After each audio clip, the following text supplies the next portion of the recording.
negarte a desempeñar oficios inferiores. O sea, cuando uno se cree que es, entonces no puede hacer cosas. No, si somos un humano más, que a lo mejor tiene más educación, más formación y que la vida le ha ido como premiando, entre comillas, pero no hay que pensar que uno no puede hacer cosas inferiores. Más bien es bueno que uno también sirva como Cristo. El Señor le lavó los pies a los apóstoles. Lavar los pies era un oficio bajísimo, que solo los esclavos lo hacían, y el Señor lavó los pies y les dice que les ha dado ejemplo para que lo imiten, para que también ellos se laven los pies, para que ellos se amen.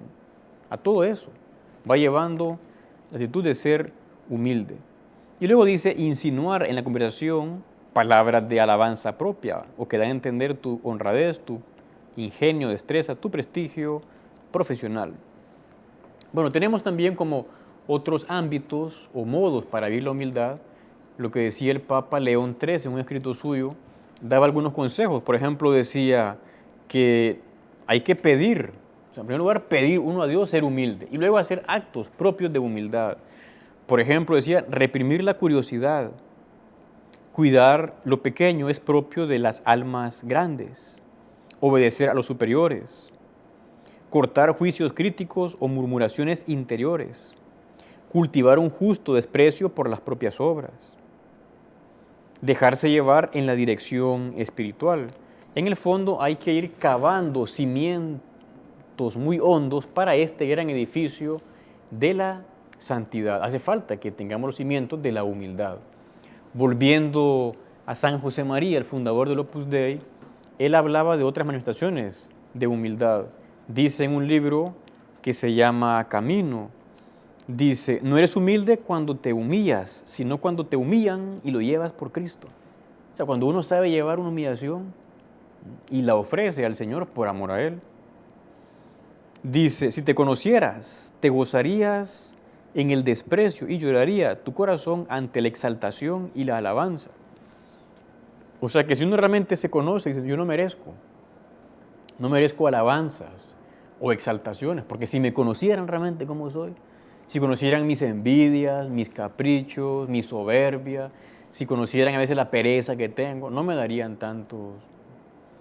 Decía una vez alguien que el mejor negocio que puede hacerse es comprar a alguien por lo que realmente vale y venderlo por lo que ella cree que vale. Porque uno siempre a veces tiende a pensar que vale mucho más de lo que realmente valemos. Bueno, ya hemos visto algo de la humildad, pasamos ahora a lo que es el tema de la soberbia. La humildad es una virtud que se va consiguiendo pidiéndosela a Dios y repitiendo actos de humildad, lógicamente, para generar ese hábito bueno que es la virtud de la humildad. Pero está la soberbia que es un vicio. Quería referirme a un texto de San Juan de la Cruz, un santo español muy importante, que él se refiere a la soberbia como pestífero daño. Dice, para huir de este pestífero daño, han de considerar que la virtud no está en las aprehensiones y sentimientos de Dios, sino que es mucha humildad y desprecio de sí y gustar que los demás sientan aquello mismo, no queriendo valer nada en el corazón ajeno. Le llama este santo como pestífero daño a la soberbia. La soberbia lo enreda todo. La soberbia va corrompiendo a la persona, es como una especie de envenenamiento continuo. De hecho, decía un padre de iglesia, una carreta de miserias, malas obras, guiada por la humildad, llega al cielo. Una carreta de buenas obras, guiada por la soberbia, lleva al infierno. O sea que uno comienza como, aunque haga buenas obras, a creerse y al final, de hecho, decía alguien que en el género de pecados, lo más fino es la soberbia.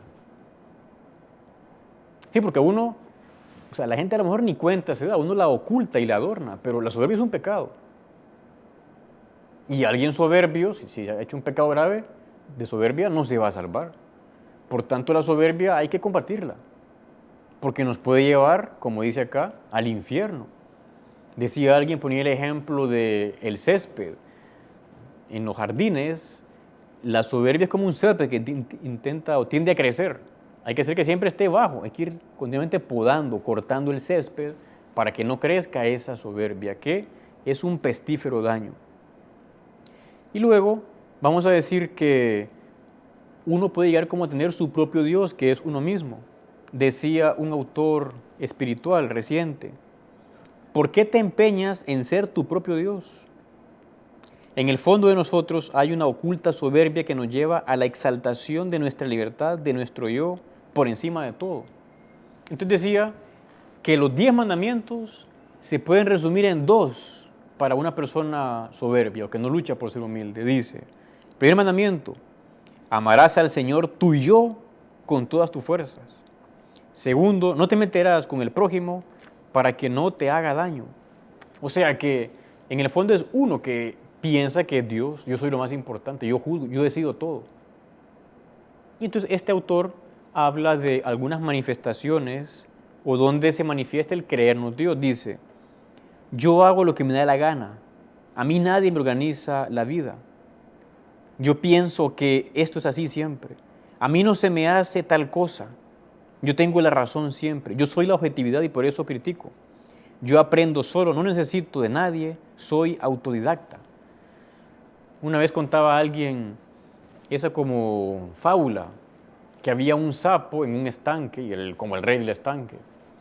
Bueno, ahí el sapo estaba feliz, tal, y él como el que mandaba. Una vez llegó un toro grande, fuerte, así. Entonces el sapo vio al toro y sintió como envidia. Entonces el sapo comenzó a inflarse para ser como el toro, pero no era igual. Se inflaba más, algo, pero no conseguía ser como el toro, y se inflaba más hasta que estalló.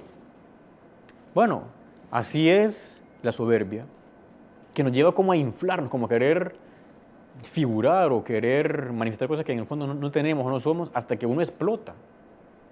La soberbia luego dobla o doblega al hombre o a cualquier persona.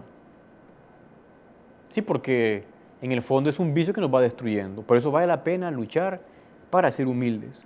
Vamos llegando ya al final de este programa.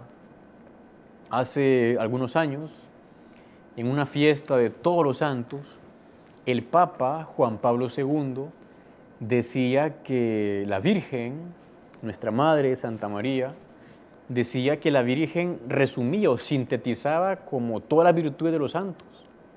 O sea, nadie tan santa como la Virgen.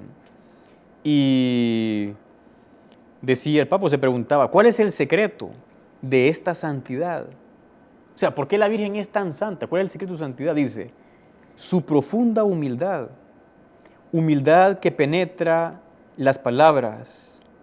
He aquí la esclava del Señor, hágase en mí según tu palabra. O sea, la Virgen es la criatura más santa y también más feliz porque ha sido la más humilde. La Virgen se veía poca cosa, se vació de sí misma y dejó que entrara todo Dios en ella. El Verbo se hizo carne y habitó entre nosotros. La Virgen dijo, hágase en mí según tu palabra. Nadie como ella es tan santa. De hecho, dijo, el Señor se ha fijado en la bajeza, en la humildad, en la pequeñez de su esclava. Por eso ella llevó dentro de sí al Dios encarnado y es llena de gracia. Por eso le dice el ángel, Ave, gracia plena, Dios te salve, llena de gracia, porque estaba vacía de sí misma. Es la grandeza de la Virgen. Que le pidamos a ella, nuestra Madre, ir por esta senda de la humildad. No es un camino imposible. Como decía antes, debemos pedirlo, porque por uno mismo no podemos conseguir esta virtud. Y a la vez hacer actos de humildad para que esta virtud arraigue en nosotros. Están invitados para la siguiente semana en este programa, con la fe y la razón, tema de actualidad para jóvenes y adultos. Les saluda el Padre René Grimaldi. Pasen todos un buen día.